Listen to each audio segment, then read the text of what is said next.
Today is about one guy standing up, speaking his mind, and not backing down. Elon Musk on today's Graybeard Biker.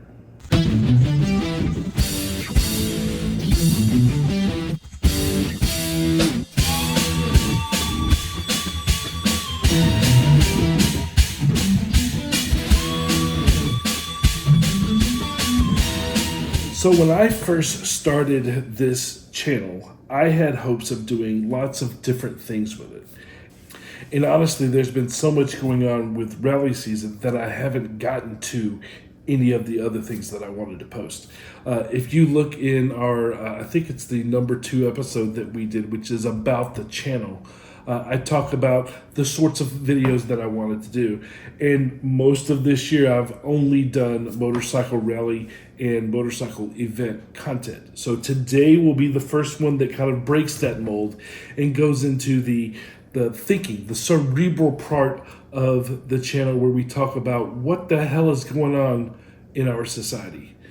Now, it's been in the news, but not enough. They're not giving it the coverage that it needs. They're not giving the entire picture. They're cherry picking, just like the left always does. So here's what happened. Elon Musk was interviewed by the New York Times at the Dealbook Summit. And what he had to say, thing of beauty. Here's the piece that's gone viral. If somebody's going to try to blackmail me with advertising, blackmail me with money, go f*** yourself.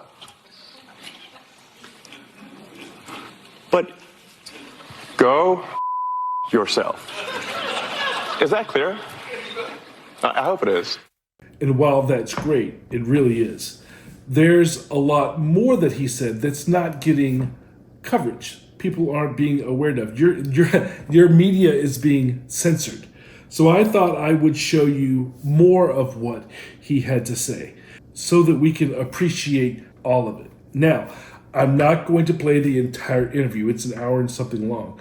I am going to edit it down for content and for time. But I want to show you more of what he said than just what they're showing. So I'm going to walk through some of what Elon said with you, give you my thoughts, and of course, you are more than encouraged to put your comments down below. We encourage a two-way conversation here. Now on YouTube, each one of these top 8 nuggets from Elon Musk are going to be bookmarked. So if you go into the description, you'll see shortcuts where you can go to each one of these within the conversation. So let's dive in. I want to tell you this. Here. A lot of folks called me up and said, you really going to host Elon Musk here? Can you believe what he just said on Twitter?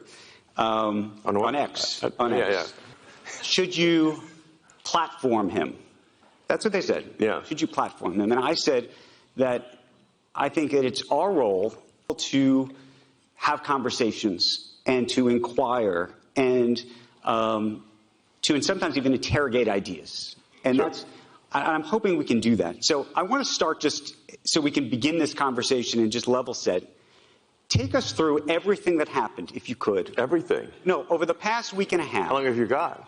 We've got the time. Okay. At some point, I don't know where you were, but you write in responding to another tweet. Yes. This is the actual truth. And it set off a firestorm of criticism all the way to the White House. Right. And then you make this trip to Israel. You have advertisers who've left the platform. I have no problem being hated, by the way. I hear Hate you. away. Well, but you know what? Let's go straight to that then for a second. Sure. Because there is an idea, and you could say that I think you it's a don't real care. weakness to want to be liked. A real weakness. I do not have that. Well, let me ask you this then. There's a difference between saying, I don't care if anyone likes me. Number 1, I think he explains this pretty well. He's saying that I am not responsible for your emotions. You are allowed to be upset. You're allowed to not like me. And that it would be a weakness if man lets people's impression of him decide what they do and do not do. This then. There's a difference between saying, I don't care if anyone likes me or they hate me. Yeah. But given your power and given what you have amassed and the importance you have, they need to ultimately decide that you are ultimately a decent and good human being. Yes, I mean, I think I am, but I'm certainly not going to do some sort of tap dance to prove to people that I am. So as for trust, I mean, I think we break that down in a few ways. Number two, here he's basically saying that he is a man of character, but he does not have to prove that to the world, particularly the white savior leftist mob. Their approval really isn't relevant to his actions. As for trust, I mean, I think we break that down in a few ways. If you want satellites sent to orbit reliably, SpaceX will do 80% of all mass to orbit this year. China will do 12%. The rest of the world will do 8%. That includes Boeing, Lockheed, and everyone else. So the track record of the rocket is the best by far of anything. You could hate my guts next. You could not trust me. It is relevant. The rocket track record speaks for itself. With respect to Tesla, we make the best cars. Whether you hate me, like me, or indifferent, do you want the best car or do you not want the best car? So I will certainly not pander. And the only reason I'm here is because you are a friend, not because I'm being paid or because I need any validation or anything. We've been friends for 16 years, and I promised you I'd be here, and that's why I'm here. Well, I appreciate you being here. Not for any other reason. But let me ask you this then. Let's just go at it. Just tell me what happened. You write this tweet that says that this is the actual truth. People read that tweet. Yes. And they say Elon Musk is an anti-Semite, that he is riling up this base. You're hearing it from, as I said, the White House. You're hearing it from Jewish groups all over. I think Jonathan Greenblatt from the ADL is here. There's lots of people who say this. And by the way, it's not just that. Did you read the whole thing? I did, and that's why I want to ask you about it. And the responses? Excuse me? I said more. More responses? Yeah, I said more than what you just read. Yes. No, there was absolutely more. Yes. And I said to myself, what's going on here? And I want to know how you felt about that in that moment when you saw all of this happening. Yeah. Well, first of all, I did clarify almost immediately what I meant. I would say that was, if I could go back, I should, in retrospect, not have replied to that particular person, and I should have written in greater length as to what I meant. I did subsequently clarify it in replies, but those clarifications were ignored by the media. And essentially, I handed a loaded gun to those who hate me, and arguably to those who are anti-Semitic. And for that, I'm quite sorry. That was not my intention. So I did, post on my primary timeline to be absolutely clear that I'm not anti-Semitic, and that I, in fact, if anything, am philo-Semitic. Number three, he's saying you should not make decisions based on whether you like me or don't like me. You should be making decisions based on what I do, what I make. Do you want the best whatever? Do I make the best whatever? If so, buy it. Don't do it because I've tap danced for you and tried to woo you into liking it. Do it because it's good. A lot of people could learn from this. If you will. That this had been said online. There was all of the criticism. There was advertisers leaving. We talked to Bob Iger today. I hope they stop. You hope? Don't advertise. You don't want them to advertise? No. What do you mean? If somebody's going to try to blackmail me with advertising, blackmail me with money, go fuck yourself. But go fuck yourself. Is that clear? I hope it is. Hey, Bob, if you're in the audience. Well, let me ask you then. That's how I feel. Don't advertise. How do you think then about the economics of X? If part of the underlying model, at least today, and maybe it needs to shift, maybe the answer is it needs to shift away from advertising. If you believe that this is the one part of your business where you will be beholden to those who have this view, what do you do? why? And then the main quote. Now, this is great simply for its shock value. But what he's basically saying here is you can't buy me. You can't bully me. Now, Bob, that he mentioned, is the CEO of Disney. Disney, who happens to be the loudest in this, I'm going to take my ball and go home. Okay, so he calls him out specifically, which is great because Disney happens to be one of the top giants in this whole wokeness movement that's going on. They're helping to ruin our country, to ruin our future in this country. But today is not about them. That would be a separate video. What do you do? F-Y. I understand that, but there's a reality too, right? I mean, Linda Yaccarino's right here, and she's got to sell advertising. Absolutely. So what this advertising boycott is going to do, it's going to kill a company. And the whole world will know that those advertisers killed the company, and we will document it in great detail. But there are those advertisers. Here, he's basically threatening them back, right? He's saying that, I'm not going to back down, and if you kill this platform, we will let everyone know that you, these woke companies, are what killed this platform. This platform that everybody loves, that people are addicted to, and we will make sure that they know that you did it, because we're going to document it in great detail. We're going to say who it was and what it was that was done so that the public can react accordingly. He's basically saying X is a beloved platform, and there are a lot of people who enjoy that platform. And if you think that you are going to bully me and threaten to pull them away from the platform, you're wrong. Let's test this theory. Tell to Earth. But they're going to say, Elon, that you killed the company because you said these things and that they were inappropriate things and that they didn't feel comfortable on the platform, right? That's what they're going to say. And let's see how Earth responds to that. We'll both make our cases, right? And we'll see what the outcome is. What are the economics of that for you? I mean, you have enormous resources, so you can actually keep this company going for a very long time. Would you keep it going for a long time if there was no advertising? I mean, if the company fails because of advertiser boycott, it will fail because of an advertiser boycott. And that will be what bankrupted the company, and that's what everybody on Earth will know. Then it'll be gone. And it'll be gone because of an advertiser boycott. But you recognize that some of those people are going to say that they didn't feel comfortable on the platform for a second. Tell it to the judge. But the judge is going to be... The judge is the public.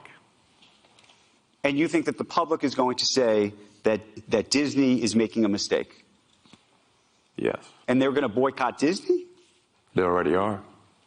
Well, there are some that are for lots of different reasons, but you think that this is going to... Let the chips fall where they may. Can I ask why that is the approach? And I ask it because you've been What's very... the other approach? Number 6, tell it to Earth. Basically, tell it to the world. Let's test your theory and see what happens. In the end, people will be the deciding factor. And that's what democracy is supposed to be. Supposed to be.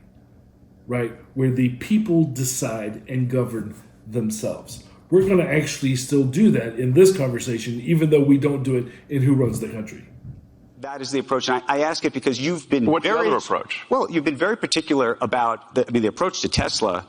When you think about the engineering involved in that, the approach to SpaceX, the approach to some of the stuff you're doing with AI has been very specific, right? There's not a let the chips fall where they may approach to those businesses, I don't think. No, we focus on making the best products. I understand that. Tesla currently sells twice as much in terms of electric vehicles as the rest of electric car makers in the United States combined. Tesla has done more to help the environment than all other companies combined. It would be fair to say that, therefore, as a leader of the company, I've done more for the environment than any single human on Earth. How do you feel about that? How do I feel about that? Yeah, no, I'm asking you personally how you feel about that, because we're talking about power and influence and. I'm saying what I care about is the reality of goodness, not the perception of it. And what I see all over the place is people who care about looking good while doing evil. Fuck them. Okay? Let me ask you this. So great. He just hit the nail on the head. What he's saying is, I just told you everything that I've done to help the environment, which is a cause championed by the left, by the way. And you want to cancel me because of this? Fine. He's saying, I am more interested in the actual good that people do versus the playing political correctness and claiming to be good, all the while you're being nasty, damaging good people, trampling rights, all in the name of a vain appearance to be good, when you have just shown that you aren't. So while I'm walking through my day trying to actually be a good person and do what I do, not for you, but because it's who I am and what I do because of who I am. What a lesson here. Really something that needed to be said out loud. Fuck them. Okay? Let me ask you this, because I think part of this, by the way, there's some people who said, look, owning X to begin with has just created problems, that you've created so many amazing things that are changing our world. And I know you want to make X this fabulous town square free speech platform. Is there any part of you, though, that just says, you know what, I just shouldn't have done this, or maybe I should sell it or give it away or do something else with the X piece of it? So now he's going after one of the left's main goals, which is to get Elon to sell Twitter back, if you will. That way, Twitter, X, can go back to being an obstruction to free speech and being censored by the social media police and controlled and influenced by the government. Now, all of this was started with a post that they're calling anti-Semitic. Let's look at the post and let him explain what it was that he actually meant. And I did do my best to clarify afterwards that I certainly do not mean anything anti-Semitic in that. The nature of the criticism was simply that the Jewish people have been persecuted for thousands of years. There is a natural affinity, therefore, for persecuted groups. This has led to the funding of organizations that essentially promote any persecuted group or any group with the perception of persecution. This includes radical Islamic groups. Everyone here has seen the massive demonstrations for Hamas in every major city in the West. That should be jarring. Well, a number of those organizations received funding from prominent people in the Jewish community. Right. They didn't expect that to happen, but if you generically, without condition, fund persecuted groups, in general, some of those persecuted groups, unfortunately, want your annihilation.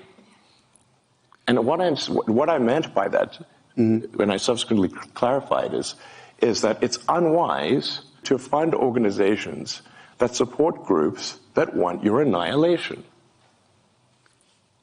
Is this coming across clearly? Yeah, no, it is. My question to you, though, I think logically this makes a lot of sense. Say you fund a group, and that group supports Hamas, who wants you to die. Perhaps you should not fund them. Right. But you do. Thank you. And then in the end, he is talking about, again, finally clarifying what it is that caused this whole commotion to begin with. He says that, basically what my comment meant was, don't blindly jump on the leftist bandwagon and start supporting every possible persecuted group that exists. Because if you do that without knowing who they are, it will bite you. So think.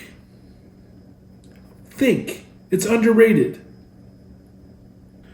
We have a shirt that's all about think, right? It's something that people should really learn how to do. We've lost that somewhere along the way in our society. But you do. Thank you. You do appreciate that when you wade into these very delicate waters at these very delicate times, Yes.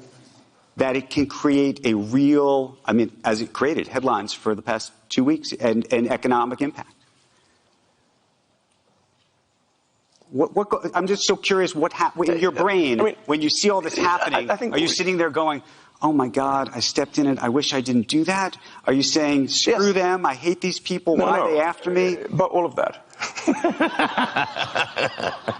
Yeah, all of that. I mean, this guy won't leave it alone. Now he's trying to get Elon to not post on the platform at all. But in the end, Elon stays honest about how he feels about all of this criticism that he's.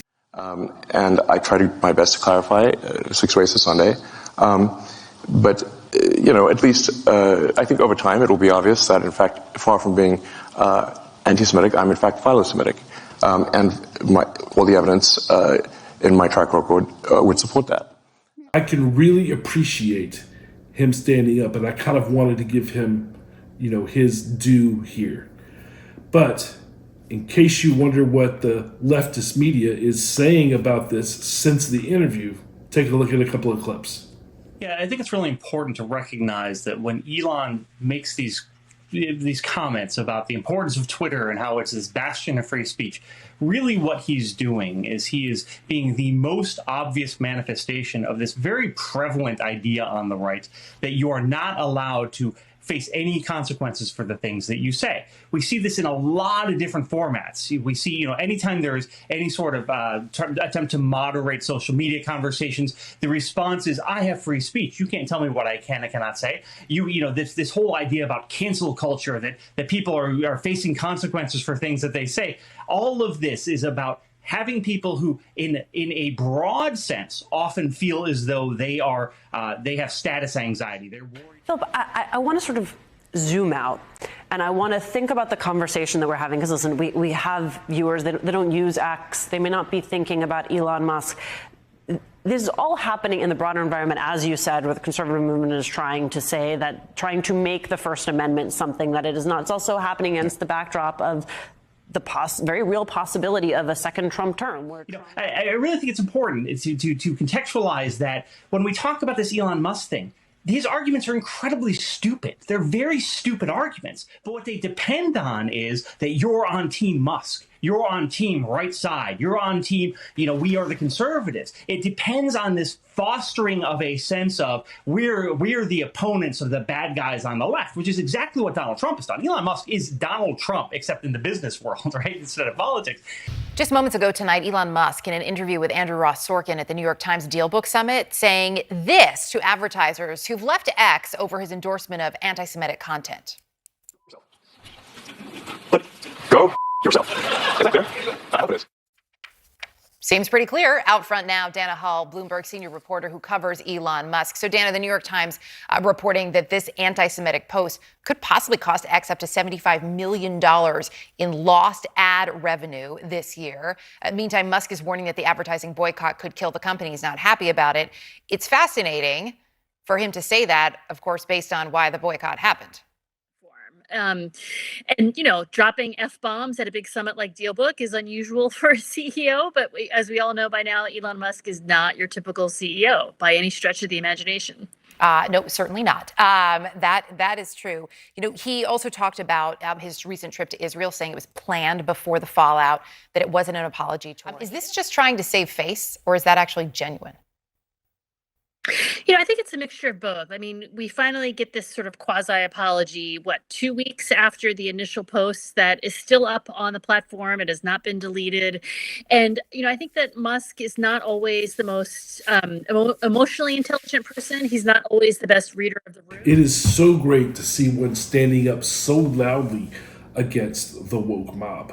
It is so necessary and so great. Now, if you want to join some of the other people that are reacting to this, you can cancel your Disney Plus account. You can open a account on Twitter or X. That's what we did. This is our first post on the X platform. I wanted to support Elon in what he said. So, Elon, thanks. You're the man. Now, we are on all types of social media, but our main thing is our YouTube channel. So you're welcome to join us over there, or we're on X now. Join us there. We look forward to having more conversations. Let me know what you think about this entire thing in the comments. And until next time, stay free and keep it shiny side up.